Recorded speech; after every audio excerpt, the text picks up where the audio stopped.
Alright, so as you can see, I've draped this in such a way that the hands have stabilized the cover. There you go, and down.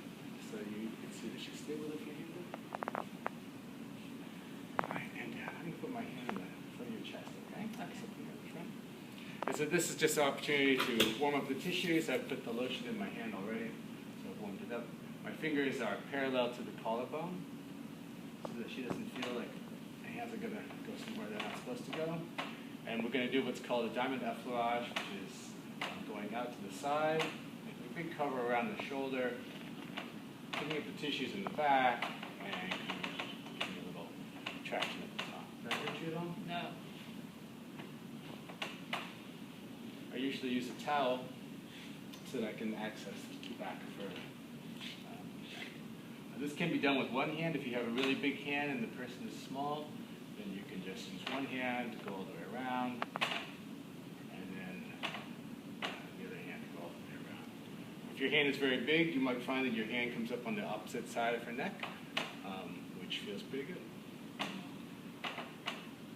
So when you get to the neck, you can just draw your fingers like this along the opposite side of her spinous process. Too hard, or you? No, this is good. While you're doing this effleurage, you can scan for any hot spots. So it could be, for instance, anterior chest. You can go along the back where the supraspinatus might be. You can pick up the trap and the occiput. So in one smooth motion, you can pick up and screen for 4 of the trigger points that are pretty common. In addition, if you end up going all the way around to the back side of the scapula, you can pick up levator.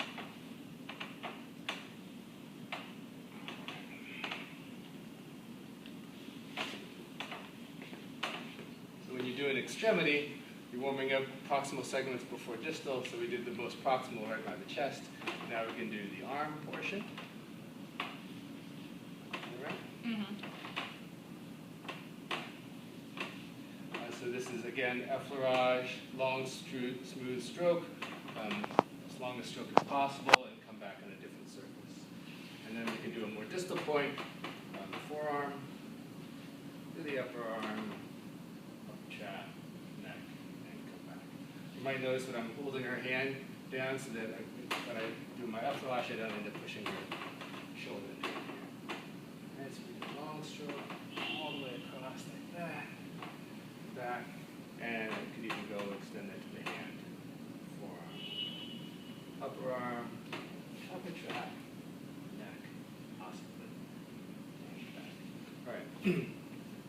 The goal for this lab is to make sure you find at least one trigger point. We don't need a lot of lotion to do that. One trigger point, and then do transverse friction massage before we flush out and cool down. So, for instance, one trigger point. That might be useful would be the supraspinatus trigger point right on the spinous scapula, right above the spinous scapula, right there, right? Yeah, it's not too bad. Yes. So we could work on that, or we could do an upper trap point, which will be easier to see on the videotape. So you have a variety of different techniques that you can use. You could just do a compressive hold, just stay there. I don't think that's incredibly comfortable. You could do circular friction, but I don't really recommend it because it can be difficult on your wrist and thumb.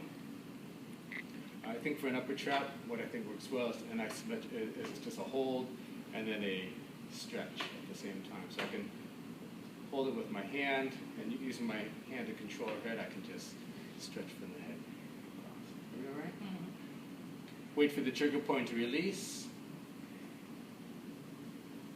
and then continue through on that muscle. It can be.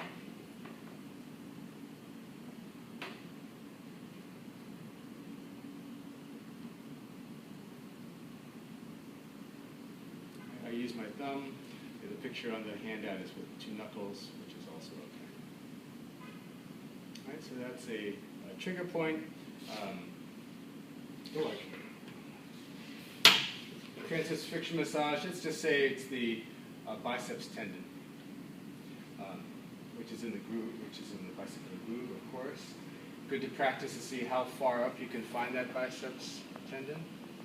Right there as it goes into the glenoid and going perpendicular to the path of the tendon. As far down as you can, you'll see it will disappear into the muscle there. And what you should practice is trying to feel where does it not twang back and forth naturally. It occurs pretty good. Hurting you right about here? So if you were to find a spot that was bothersome, transverse friction massage is done like this. My fingers are doubled. I'm on the tendon. I go perpendicularly across the tendon at a 2 beats per second pace, or in that range.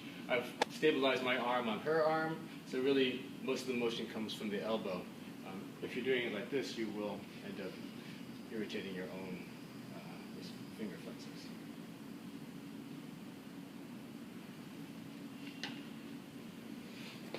All right, after doing deep techniques, it's a good idea to flush out the entire area.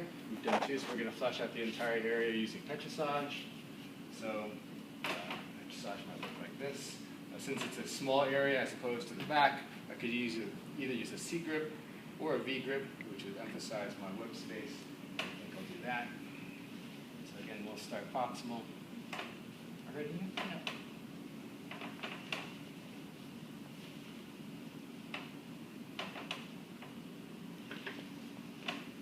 The shoulder may give you an opportunity to use the C grip because it's a larger area, so we'll do the arm, to trap.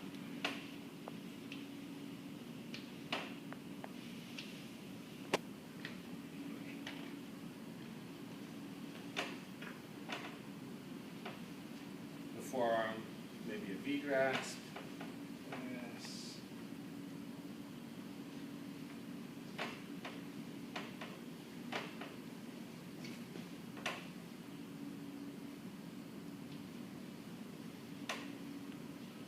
And then that's the last to finish.